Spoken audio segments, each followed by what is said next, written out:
Next flaw in reasoning is getting impressed by numbers. This happens when a data is assumed to be good or bad. Look at some examples here. Lily earns more than 90% citizens in the country. Now 90% sounds like a very high number, and therefore this data has been assumed to be good enough to conclude that Lily is rich, which may not be the case. One more example. Jack improved his score by 200%, thus Jack performed well. Once again, 200% sounds like a huge improvement, and the flaw in this reasoning is that 200% has been considered good enough to conclude that he performed well. Imagine if his score was 1 out of 100, after a 200% increment, it becomes 3 out of 100, which may not be a good performance. One more example, 98% of its flights are on time. Thus, Aster Airlines is among the most punctual airlines in the world. Once again, 98% sounds like a very high number, but whether 2% delay is alright to be considered among the most punctual airlines, we don't know.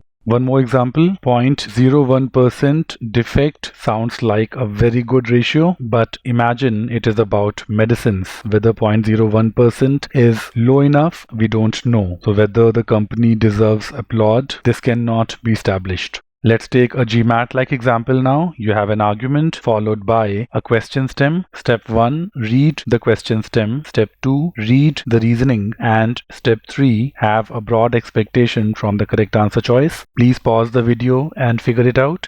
The flaw is in this number, 30%. This suddenly sounds like a low number, and therefore a negative conclusion has been drawn here. Imagine it's chess, and among grandmasters, a lot of games also go draw. So whether 30% is actually a low number, we don't know. So what is a logical flaw in this argument? It bases the conclusion on data for just one player without considering similar data for other players. Or in other words, we do not know how good or bad 30% is. This is the correct answer choice.